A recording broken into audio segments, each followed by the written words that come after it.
بسم الله الرحمن الرحيم. إن الحمد لله نحمده ونستعينه ونستغفره ونعوذ بالله من شرور أنفسنا ومن سيئات أعمالنا.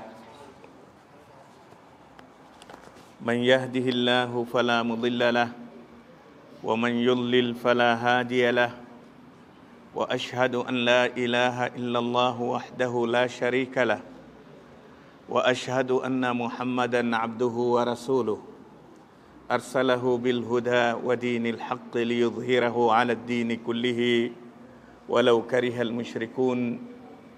فيا أيها الإخوة الكرام الأحبة، السلام عليكم ورحمة الله وبركاته. وأوصيكم ونفسي بتقوى الله حيث أمرنا في كتابه الكريم: يا أيها الذين آمنوا اتقوا الله حق تقاته ولا تموتن إلا وأنتم مسلمون.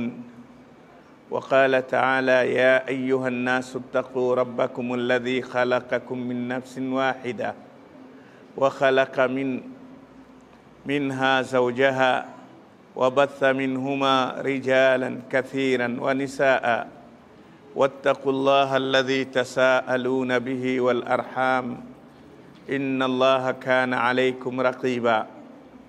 وقال تعالى: يا أيها الذين آمنوا اتقوا الله وقولوا قولا سديدا يصلح لكم أعمالكم ويغفر لكم ذنوبكم ومن يطع الله ورسوله فقد فاز فوزا عظيما. اللهم اجعلنا من الفائزين. Wapenzi wa Allah tabaraka wa taala, tunamshukuru Allah tabaraka wa taala kwa kutujalia ni wenye kukutana katika nyumba miongoni mwa nyumba zake tukufu, kama alivyosema: wa annal masajida lillah, hakika misikiti ni nyumba za Allah, fala tad'u ma'a Allahi ahada. Ni katika jambo la kujivunia na kushukuru, bali na kumwomba Allah tabarak wa taala akupe thabati kule kuwa wewe ni katika mtu ambaye umezoea nyumba hii ya msikiti, kwa sababu msikiti ni nyumba ya Allah tabarak wa taala, na Allah kuijalia misikiti ni nyumba yake ni tashrifan lilmasajid, ni kuipatia heshima nyumba hii na utukufu, kwa sababu kila nyumba ya mkubwa inaheshimika. Je, nyumba ya Allahu Akbar, nyumba ya Allah tabaraka wa taala, malikul muluk, ambaye yeye ndiye mfalme wa wafalme. Lau mmoja wetu hapa atapewa agizo kwamba aende ikulu, ameitwa ikulu, aka breakfast au pengine dina ikulu, basi atakuwa ndio mazungumzo ya mtaani: si mwenzetu yule bwana anaenda kunywa chai ikulu yule. Kila mmoja atamchukulia yule amepata nafasi kubwa, amealikwa ikulu, na pengine huko ikulu ameenda kusomewa. Wewe wacha hizo story zako, chunga sana. Lakini wewe ukisikia ameitwa ikulu, akili yako ameitwa mahali penye, na ni nyumba ya mwanadamu, anaingia kwa muda, anatoka kwa muda. Je, wewe unapopata fursa kuingia kwenye nyumba ya Al-Ghaniyul Hamid, ya Al-Hayyul Qayyum, unaingia nyumba ya Al-Jawadul Karim, unaingia nyumba ya Allah, ni furaha kwa muumini kule kuingia katika nyumba hii, na ni utulivu wa muumini kule kuwa atakuwa anapata fursa akiingia kwenye nyumba hii, hana harakati zozote. Hakuna sehemu mzuri kwako kama msikiti. Hivi wewe ukiwa na matatizo ya hela utaenda wapi? Utaenda kwa tajiri, au sio? Umuelezee matatizo yako. Ukiwa na matatizo ya magonjwa utaenda wapi? Kwa daktari. Ukiwa na tatizo lolote utamwangalia muhusika ni nani. Lakini umesahau kwamba kashifu dhurri huwa man? Huwa Allah. Mwenye kuondosha matatizo yote ni nani?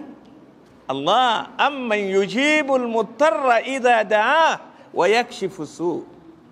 Nani mwingine anaitika maombi ya mwenye matatizo, na ni nani anayeondosha shida katika ulimwengu huu isipokuwa nani? Allah. Sasa unaamini kwa tajiri ambaye waweza ukaenda na akakufukuza, waweza ukaenda na akakudanganya, waweza kwenda kwa daktari na mara nyingine akakupa dawa sizo. Kwa nini hufurahii kwenda kwenye nyumba ya muumba Allah tabaraka wa taala ambaye yudabbiru al-amra kullah, anaendesha mambo yako yote yako mkononi kwake? Kulillahumma malikal mulk tu'til mulka man tasha wa tanzi'ul mulka mimman tasha wa tu'izzu man tasha wa tudhillu man tasha biyadikal khair innaka ala kulli shay'in qadir. Allah tabarak wa taala ndiye muweza wa kila jambo. Kila unaloliona ni gumu, ni kubwa, fallahu akbar, jua Allah ndiye mkubwa zaidi. Sasa wasia wangu wa kwanza kama mukaddima, waumini tupende vikao vya msikiti, kwa sababu tunapokuja msikitini tumekuja kwa al-Ghani, aliye tajiri zaidi. Usisikie adhani ukasema ngojea dakika 5 customer waingie kidogo. Kama unatafuta 1000 kwa Allah tabaraka wa taala, huwa ar-Razzaq dhul quwwatil matin. Riziki yote iko kwa Allah tabaraka wa taala. Usiipuze adhani kwa ajili ya kutafuta riziki, kwa sababu riziki iko mkononi kwa nani? Kwa Allah tabaraka wa taala. Ya ibadi kullukum ja'i'un illa man at'amtu. Enyi waja wangu nyote mko katika njaa ila yule nitakayemlisha mimi. Mwenye kutulisha ni nani? Allah. Waweza kuja na chakula nyumbani na wewe usile. Waweza kununua chakula unachokipenda. Mfanyi biashara mmoja, siwajua mfumo wangu tutakwenda na visa, si ndio? Mfanyi biashara mmoja yuko kwenye biashara zake, famarra rajulun yabi'u al-inab, akapita mtu anauza zabibu nzuri, zimekaa vizuri sana. Yule mfanyi biashara akamwita yule anayeuza zabibu, njoo, unauzaje? Akasema bei. Akanunua kilo 2, akatoa mmoja katika wafanyikazi wake, akamwambia mpelekee nyumbani, hii zabibu iko safi sana. Kweli yule akachukua mfanyikazi akapeleka nyumbani. Yeye yuarudi jioni nyumbani. Mchana mama na watoto walipokaa na zabibu, wasema leo baba yenu ameleta zabibu nzuri sana, zimekaa vizuri. Mama, ndio, tamu tamu tamu. Akazipiga zote, wakakula zabibu yote wale watoto na mama. Jioni mzee alipokuja oga nini, amekaa mezani kuletewa chakula, akakumbuka mbona sijaona zabibu. Akasema jamani, zabibu ziko wapi? Hakuleta ule mshanzi? Akamwambia hapana, ameleta. Ala, mbona sizioni? Tumekusahau, zilikuwa tamu sana, tumegusagusa, tukishtuka imefanya nini? Imeisha. Amenunua jioni yale, lakini si riziki yake, hakufanya nini? Hakuweza kula. Riziki anayekulisha ni nani? Allah. Huyu bwana akakasirika, alafu akasema sawa. Asubuhi huyu bwana akatoka, akaenda kuangalia sehemu yenye watu wengi. Akatafuta dalali, akamwambia hii ploti hapa naona kuna watu wengi wanafanya soko, biashara inaenda. hapa kwenye watu wengi, nitafutie ploti hapa, nataka kununua by any cost.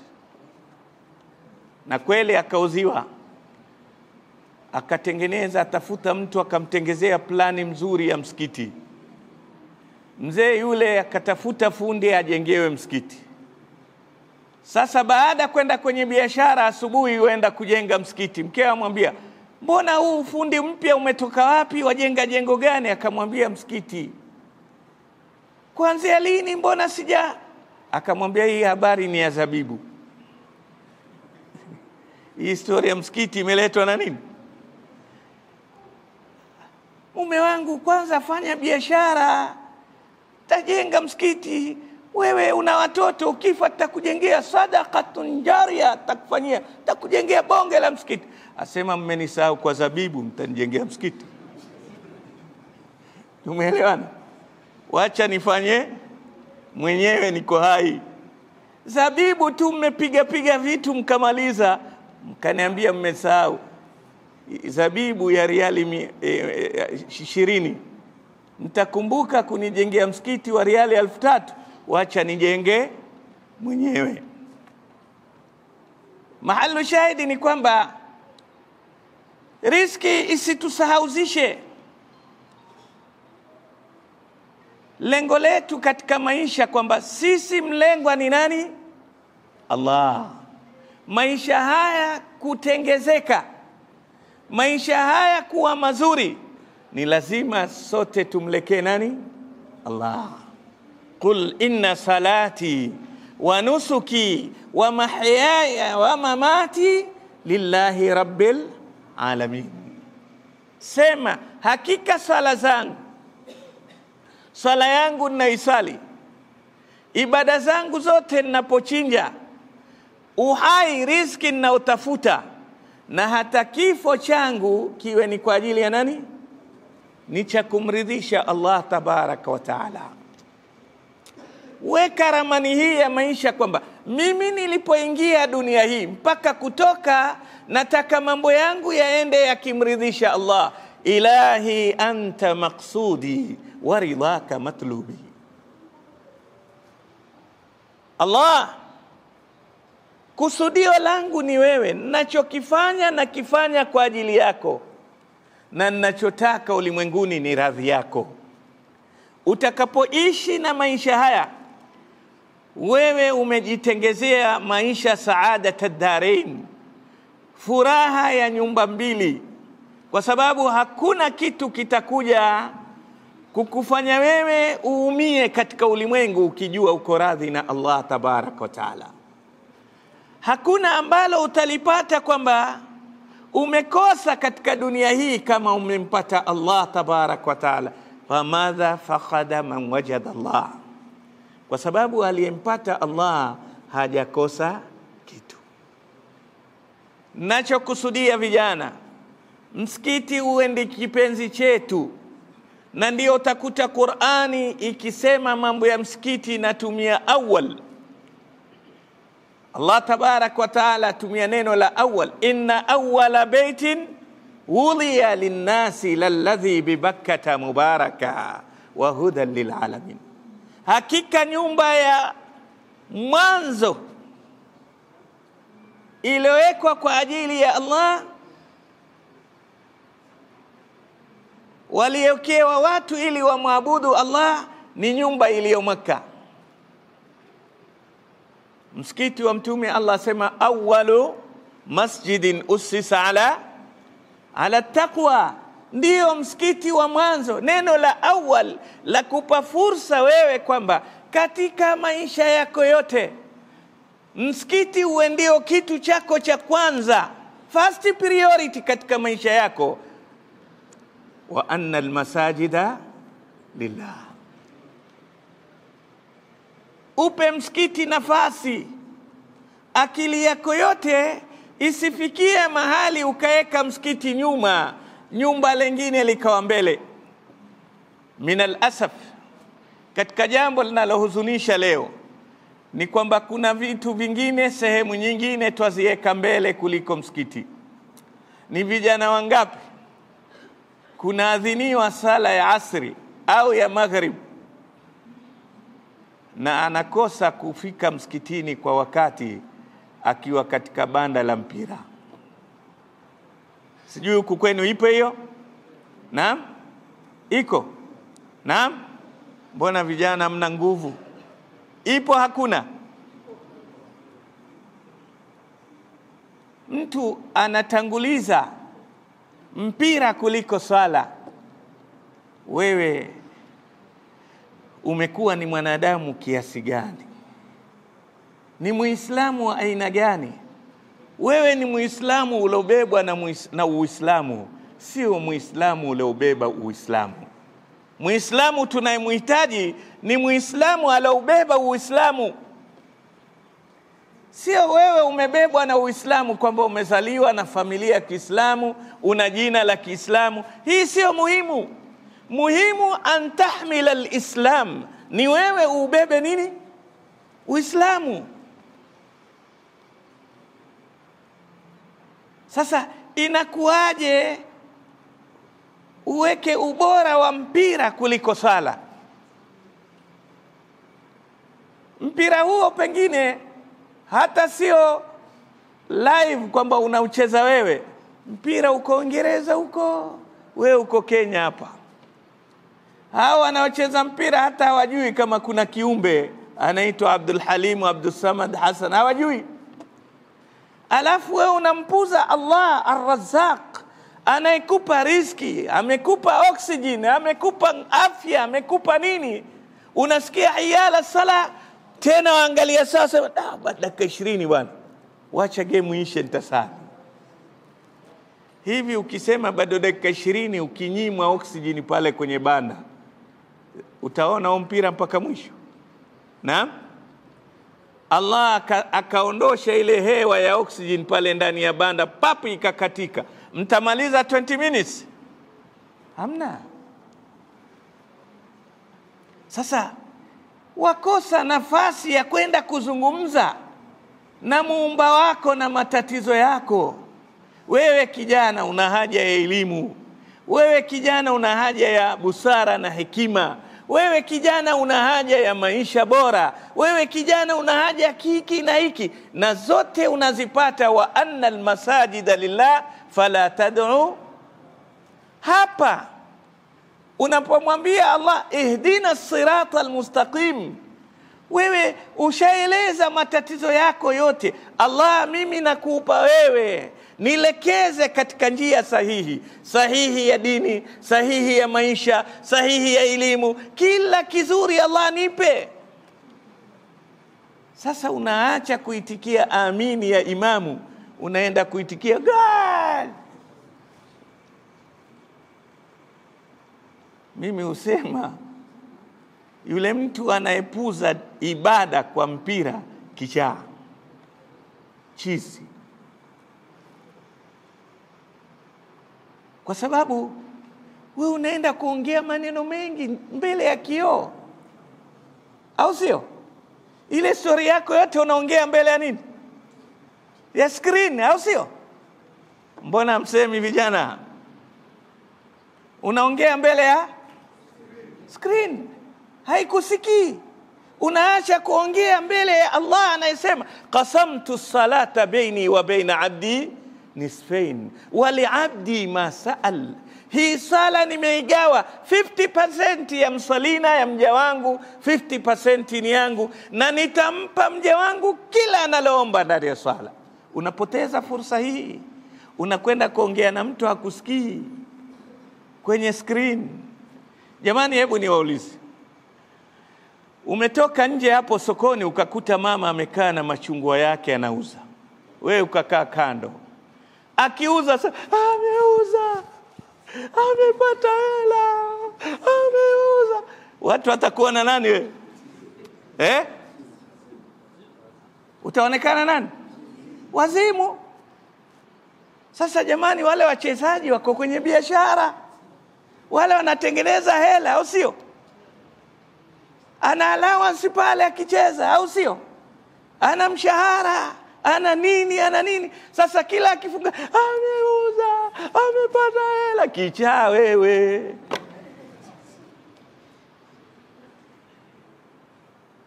basi afadhali ingekuwa ushafanya ibada yako, angalau umeshazungumza na Mola wako ndani ya msikiti, umemaliza swala yako, sasa nenda kafanya wazimu wako kidogo.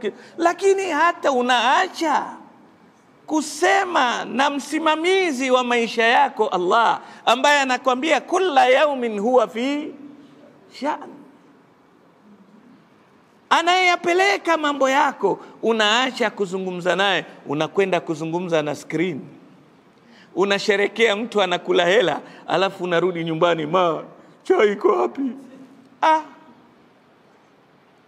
Yule mchezaji atamuuliza mama yule? Aulizi. Yule anapata hela, wewe unarudi nyumbani unauliza chai iko wapi? Tuko pamoja? Mu'min ni lazima awe na sifa ya kuwa na muono wa mbali. Mu'min si jitu hivi tu la kupelekwa. Na ndio utaona Qur'ani inavyozungumza, inatuonyesha mu'min lazima awe ni mtu anajua anachokifanya. Ndio Qur'ani yamwambia mtume wanalofanya wale Makureshi, ambia qul hatu burhanakum in kuntum sadiqin, leteni hoja zenu kama nyinyi ni wa kweli. Muumini anakwenda na reality. Wewe unatengezewa vitu tu vinakubeba.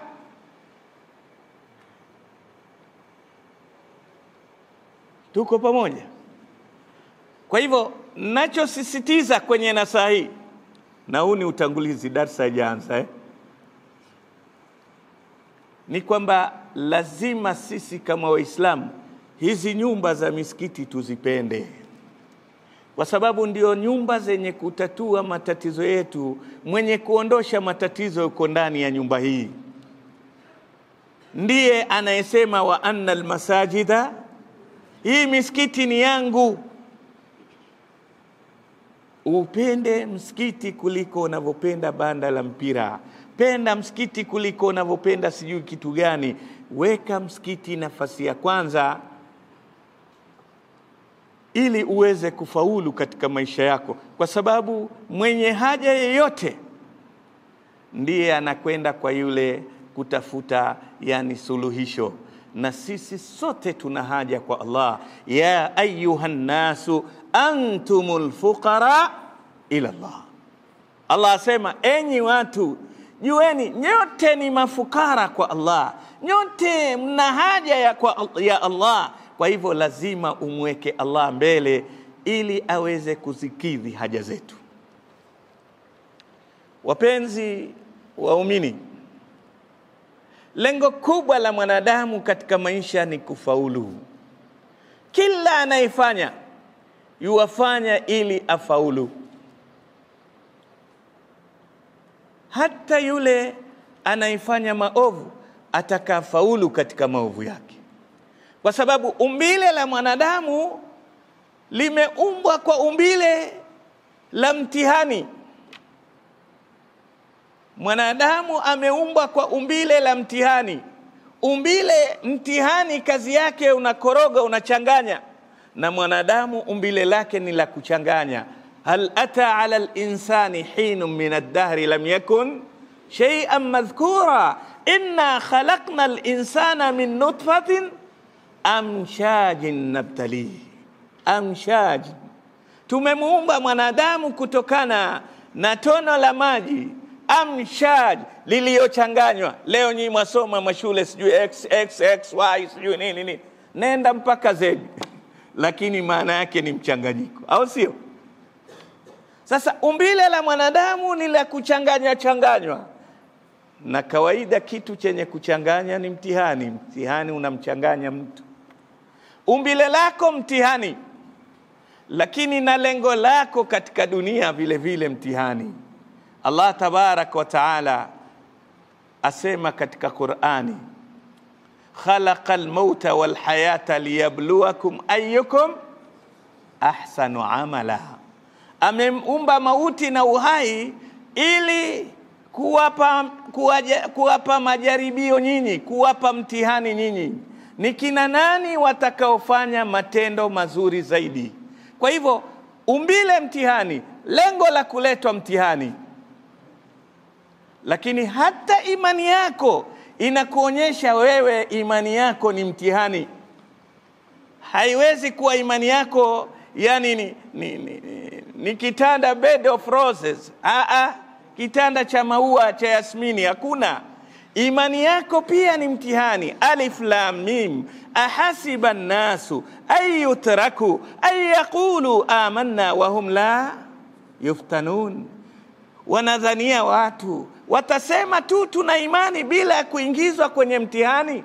Kwa hivyo umbile mtihani, lengo mtihani, imani yako mtihani, bali hata daily life yako ile ya kila siku ni mtihani. Allah asema wala nabluukum bisharri wal khairi fitna. Tutawapa majaribio ya shari na khairi. Fitna, lengo ni mtihani. Umeamka na njaa, huna hela, ni mtihani huo. Lakini mwingine ameamka milionia na maskini anawafukuza, mtihani huo. Mwenye nacho ni mtihani, asiye nacho ni mtihani.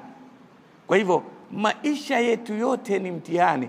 Kwa nini tuletewe mtihani? Kwa sababu anaingia kwenye mtihani lengo afanye nini? Nini lengo la kufanya mtihani? Ni kufaulu, si ndio? Lengo la kufanya mtihani ni ufaulu. Sasa ujue katika huu ulimwengu wewe, kitu kikubwa unachopigania ni kufaulu katika maisha yako. Na maisha ni stage kadhaa, lakini maisha bora, innal aisha aishul akhirah. Maisha bora ni maisha ya wapi? Maisha kuna stage 4 za maisha, lakini kila stage ni fupi kuliko nyingine. Kuna stage ya wewe kuwa tumboni kwa mamako miezi 9 tu. Lakini ukija duniani, Rasulullah sallallahu alaihi wasallam asema amaru ummati baina 60 wa 70. Umri wa umati wangu eji yao itakuwa 60 70. Lakini kuna maisha ya barzakh, ndani ya kaburi. Mtume na masahaba leo wamefikisha miaka 1446. Lakini kuna maisha ya siku ya kiyama ile, fi yawmin kana miqdaruhu 50,000 sana. Kuna maisha al-abadiyya khalidina fiha hasunat mustaqarran wa muqama. Kuna maisha ya milele. Sasa mfumo wako katika dunia hii ni kwamba utakavyoishi, lenga kwamba wewe utafaulu katika maisha yako yote haya. Ufaulu katika maisha ya dunia, ufaulu katika maisha ya akhira, ndiyo malengo ya kuishi kwako. Utakapoishi huna lengo hilo, wewe kal an'ami balhum Allah, wewe ni kama mnyama. Waishi lakini hujui kwamba lengo la kuishi ni kuvuka huu mtihani, nipite na level ya juu. Na ndiyo Mtume sallallahu alaihi wasallam akasema idha sa'altumul jannata fas'alu al-firdaus al-a'la. Mukiomba janna, musiombe janna peke yake, ombeni janna ya firdaus ya juu.